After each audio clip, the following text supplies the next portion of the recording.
It's go time.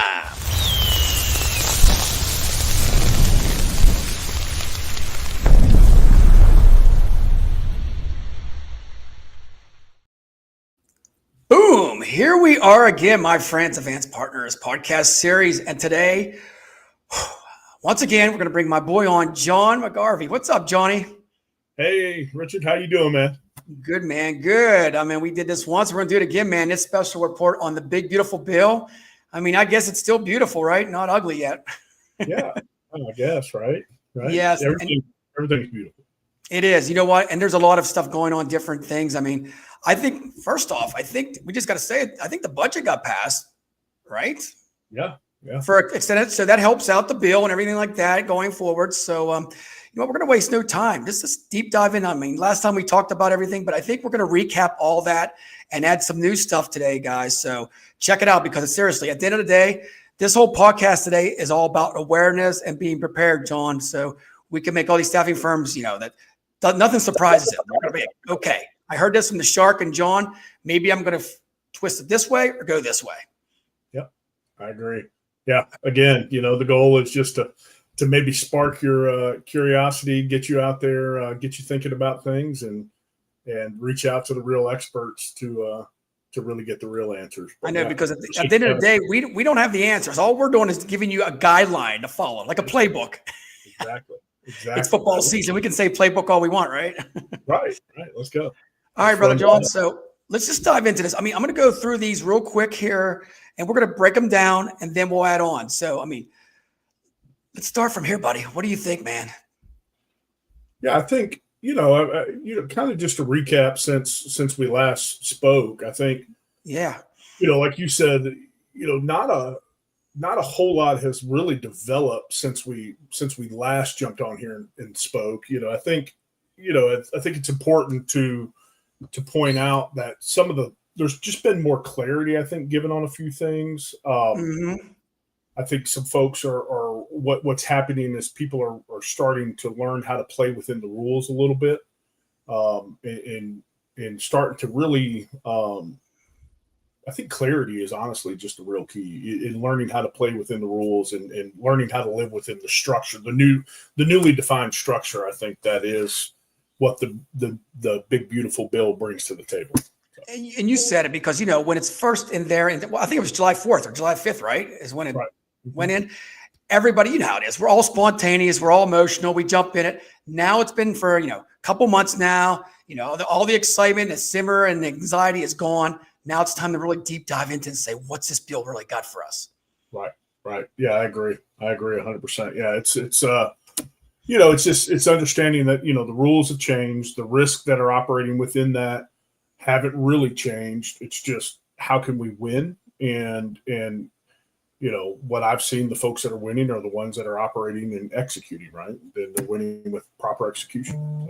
So that's kind of my thought, my theory behind what's happening out there. You know, brother, you want to deep dive in? Let's deep dive into these first, and then we'll go from there, okay? Yeah. So like I said, man, you know this, man. I mean, there's so many things going on with this. It's beyond politics. Like I said, we're not going to talk about politics at all, but, this bill has a lot of advantages is what I'm seeing. Yeah. That's really kind of the biggest thing I think to take away here. I'm sorry, I'm looking around a little bit. I got some notes again. No, we want it, man. Because I'm not the fourth most expert on all this, but yeah, I think it is, there's the biggest thing I think to really take away was some of those deductions. I think, like I mentioned before, the deductions for the hospitality industry on the overtime. I think that's a huge aspect. I think there's a little bit more clarity now that's being surrounded with that, or that does surround that now. And I'm pulling that up here because there was some clarity brought in on that. Yeah. So I'm getting that pulled up here for you. Yeah, sounds good. Yeah, go ahead. No, even we could talk about the tips too. I mean, that's something that I think last time we talked about, we didn't clarify a lot about the tips. Now it's more coming down where it's like, everybody thinks that if you're in hospitality, you're going to get this tax-free, money off your tips. And it's really not the truth, Yeah, it's really not, right? It's you're not getting that. You've got really, you could, there's some benefit to it. It's just, it really all comes back to the, you've got to, it's the documentation, right? And now what they've really done, I think the biggest thing, the biggest change since we last talked, which I think when you and I last talked, it was right there towards the end of July. Yeah. What's really happened, call it since 8/1, is they've really set up a parameters now of what they meant by that. What truly tips are, and set that aside. So it's not just any old tip out there anymore. It's really got to be defined by their set of rules, and so they're going to allow you to play by that. There's a defined set of rules that they're letting you play by, and it's more defined now instead of us sitting out here like you alluded to earlier, Richard. It's not us. It's not our mind just playing tricks and second guessing ourselves, right? And wondering what it really is. It's a truly try to get a better understanding. Now they're defining it for us, so they're giving us the rules to play by. So it's going out and playing by those rules. You got it. All right, brother, man. Let's deep dive in. Did you pull it up?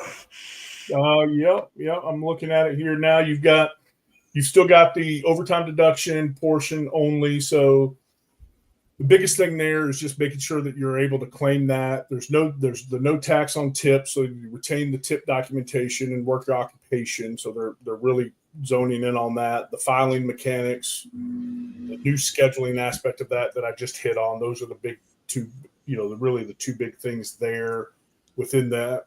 And then the other takeaway too that I noted still was the dependent care, which is not really part of the overtime, but it's dependent care, the FSA, being able to increase that to $7,500 in the 2026. So if the employer adopts it, they can decide during open enrollment, which is coming up for most employees and most employers, that open enrollment. So that being able to set aside more pre-tax money there for the dependent care is a big plus, and something that a lot of folks could potentially be taking advantage of coming into the 2026 period. So those are really the big things. I think the other thing that you and I kind of talked about previously on that one big beautiful bill was some of the just the other tax deductions, right? So some of that Section 199A tax deductions for the owners, that 20% now is a permanent thing. That on that pass-through, so on their income. So that's a permanent deduction there as well. So just those were a couple of the big highlights that I had that I thought were worth noting, that have gotten a little bit more clarification. I love it. And then I got to ask you, like we talked about last time about the payroll systems. Have you seen anybody trying to adapt to this yet out there? Because with the tips and everything else, remember last time we talked about it, you're going to have a system that does both. Yeah. I've talked to a couple of the payroll vendors out there. I don't get real deep on that side, unfortunately, but I have talked to a couple of the payroll vendors and a couple of the of my clients that are deep on that side. That's part of their major role on the HR and payroll side, and it seems like they are having a lot of conversations around that they are trying to adapt to that, and maybe the process was already there within their systems and just not getting the attention that it needed. Now it's getting the attention. And so there's some training that's going on around it, and people are starting to lean into their payroll systems a little more than they were in the past, for sure. Exactly. Because I know last time we talked, a lot of staffing firms I've talked to was like, oh boy, who's going to do this? Because of the error with overtime and everything like that, you're going to have two different systems. One gets taxed, one doesn't. But I think the more clarity we have in the next couple months, I think by 2026, it should be clear cut of what needs to be done.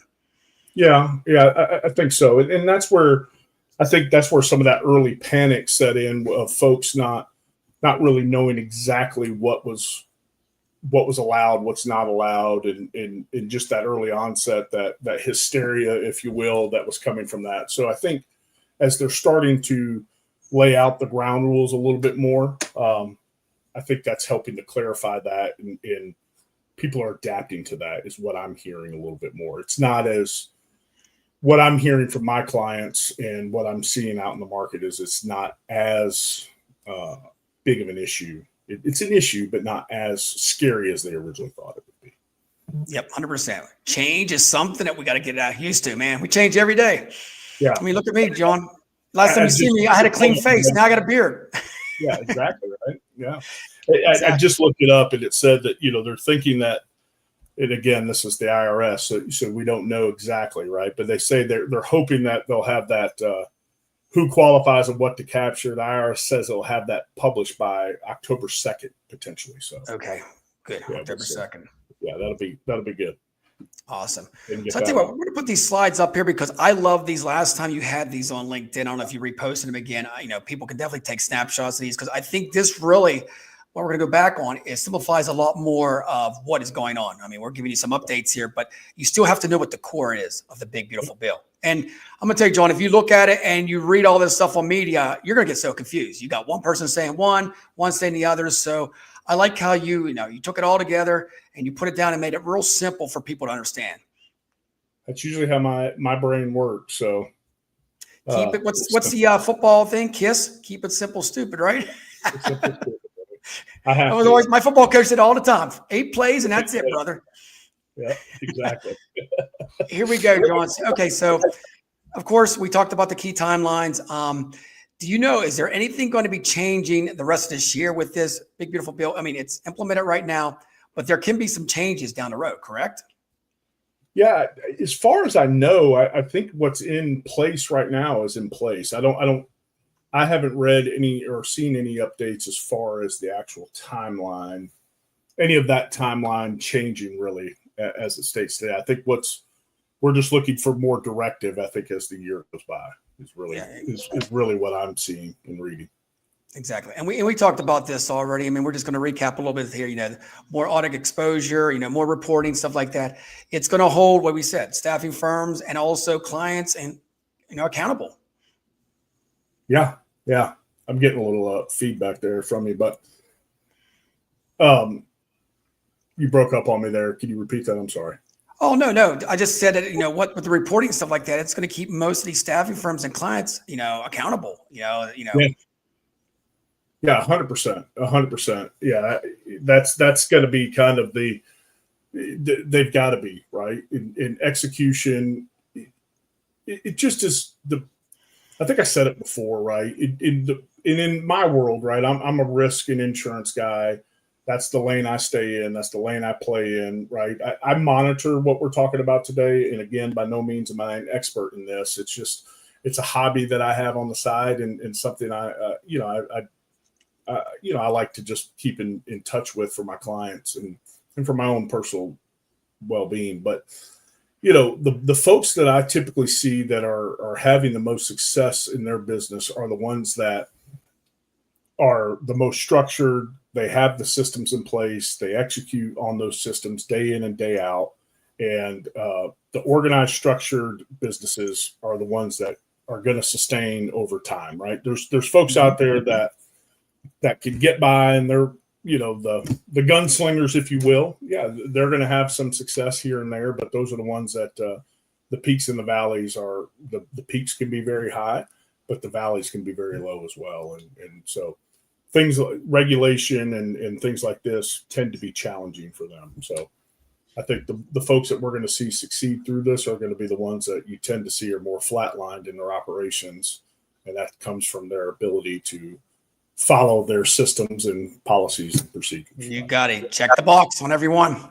Yep. Don't miss a box, brother. All right. Yep. So we're going to, and this is one seriously that, with the higher turnover, we talked about the workforce disruption. I'm going to talk a little about this, John, because, anything that has changed, there is always, you're going to disrupt something, so. Yeah. Yeah. And, there's no secret that there's still some challenges in the workforce out there. And there's going to continue to be, right, with what's happening in the economy. I think what's happening in the with immigration out there, there's challenges in certain sectors of the staffing industry are going to see a bigger impact than others.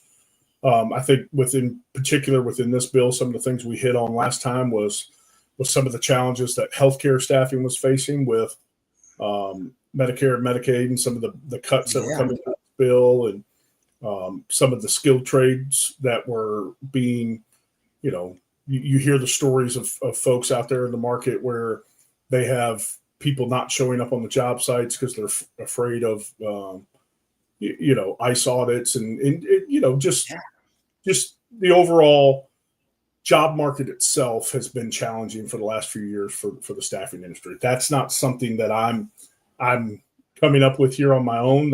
We can read about it every day, right? I mean, we get those in our inbox every morning from one of the experts out there. So I think there's still going to be those challenges. I think, again, there's still pockets of it though that we're seeing where some of our clients are and we read about it where folks are making headwinds, right? They're coming back. They're having success from this. So, again, the ones that operate and execute and learn how to play by the rules and play by the rules effectively are going to be the ones that we're going to see thrive in this time. So I think if we can try to follow those as well as possible and kind of mimic what they're doing, I think that's where we'll have we can help grow this across a larger footprint and not just be so isolated to those few people.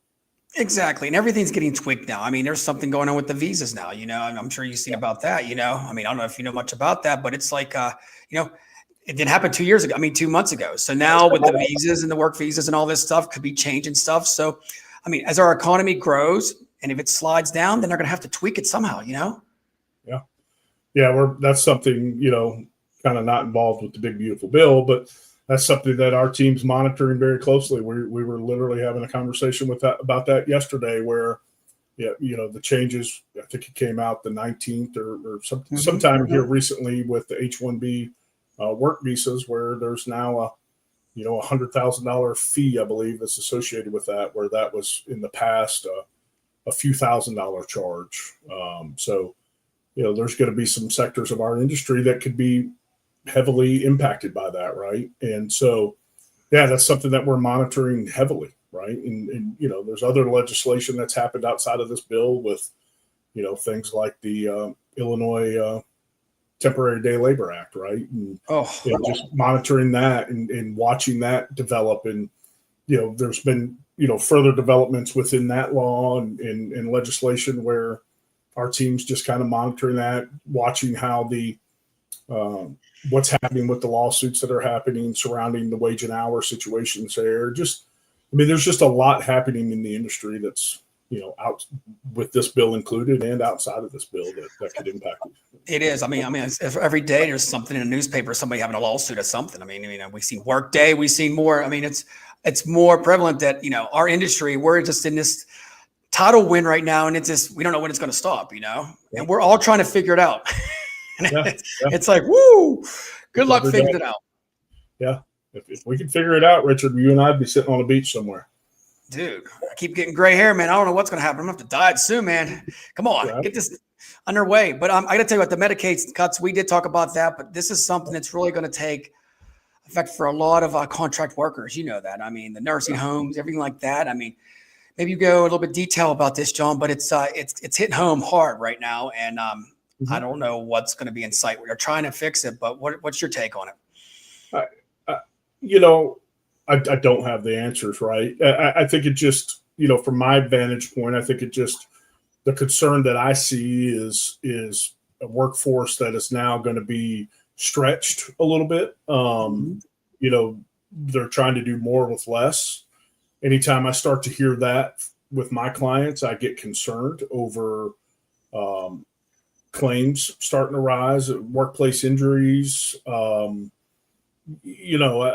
So those are the things that really start to concern me. And then to take it beyond that, where you start looking at financial risk, and then you take it even that for my client, right? Just the financial risk of them trying to get paid, and then go even beyond that and start looking at the individual facility risk and where they're looking at, where they're working at and who they're partnering, right? So for me, that's kind of where my brain tends to flow when I read that aspect of that bill and how that impacts my clients. And it's a challenge. It's a challenge that I think folks are going to have to really dig in and start looking at. And there's some things our clients are looking at out there to help.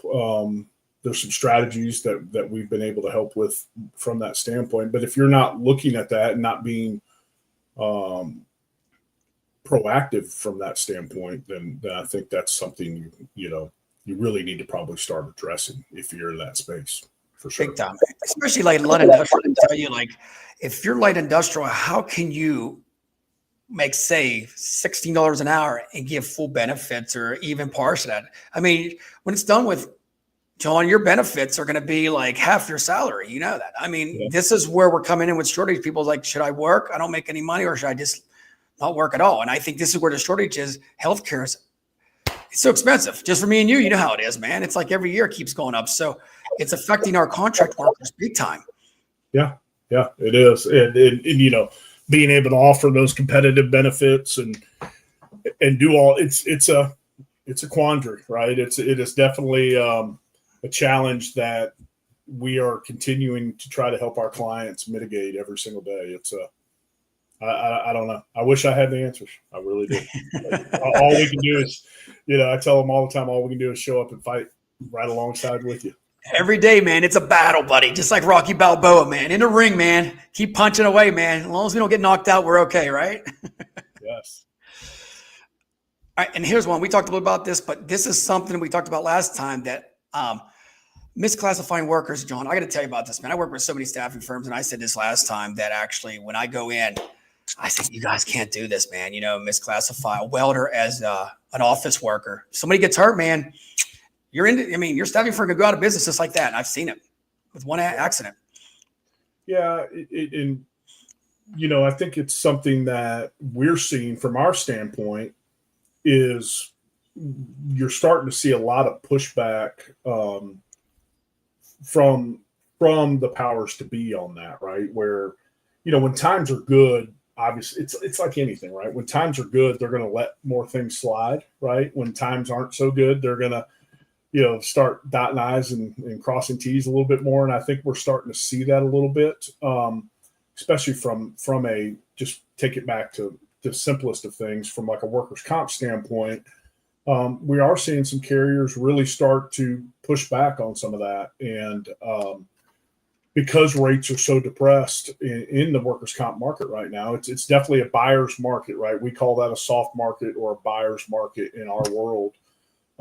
Carriers are looking for any and every way that they can to get additional premium back out of their policyholders, and so they're going to over scrutinize those policies and try to find ways that they can make that happen, right? And so where you might have been able to get away with that in the past, they're really scrutinizing that now.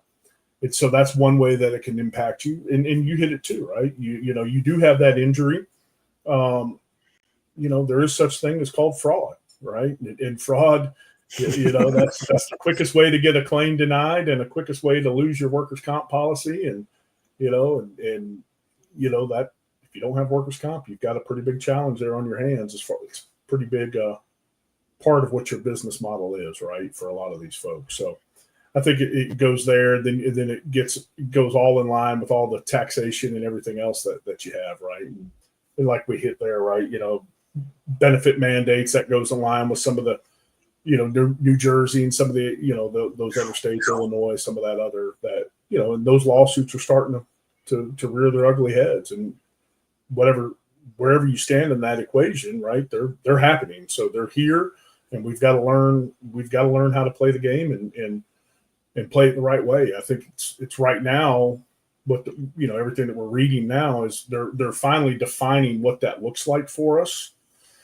And so now we can start to align properly, but it's still not a set in stone mathematic equation, right? So it's for the clients that operate in those states, it's still a little bit of a guessing game, unfortunately, that are we offering the right benefits in those states to protect ourselves? And it's just it's just not a fun time for folks that are doing business in those states, and but we're here, we're doing it. Let's go do it, right? Like you said. Got it. And let's not forget big California, right? Oh my, that'll give you a headache there. I mean, it's a lot going on there too. I got to tell you, I think on my end is like the awareness the staffing firms in the staffing industry, I think finally people's understanding that, if you have a markup, you don't take all that home. You take peanuts home at the end. And I think that's what politicians and stuff needs to know, that, if there's a markup and you're making $9 an hour, you're not taking home $9 an hour. You're taking home $1.25 after it's all done. I mean, seriously. So I think if we can bring that awareness to it, I think a lot of this stuff could be resolved. I'm just saying on my end, John, what do you think on that, man? I mean, I think we need more exposure of what really the staffing industry is about when it comes to, price and stuff. Yeah, no, transparency is never a bad thing.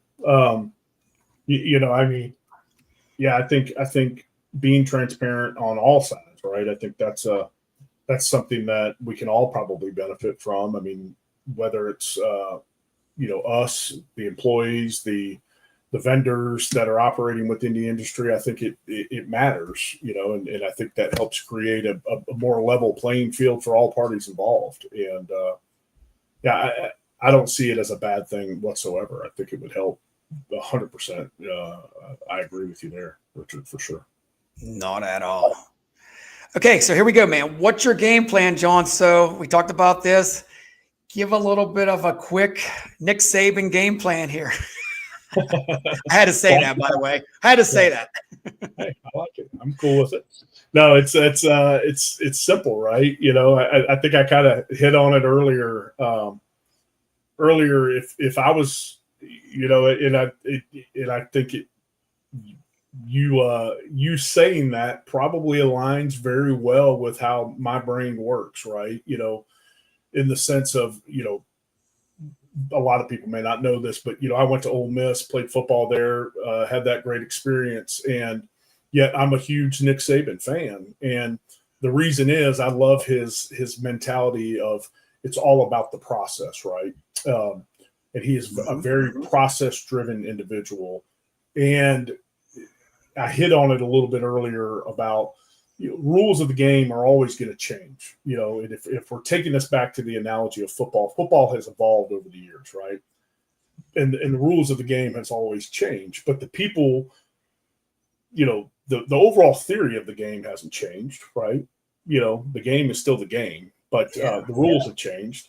It's just now the people that have adapted to the new rules of the game and have executed their game plan and their process the best are the ones who win the most, right? That's typically the way it works. And I think that bodes well for the folks in this industry, right? The rules are always going to change. And so much of the rules are outside of our control. It just comes down to who's willing to adapt, who's willing to be out on the forefront of it, who's willing to raise their hand. I mean, it was a hard thing for me to do, especially earlier in my career. That I feel like I wake up, I go to bed most nights with a sore shoulder because I'm raising my hand constantly because I don't know the answers. So I'm asking the questions, right? So who's willing to ask the questions and then come up with a game plan and execute the game plan and do it to the best of your ability day in and day out, right? Those folks that are willing to do that are going to be the ones I think that we're going to see that end up on the other side of the rainbow and grabbing the pot of gold at the end of the day. That's my game plan.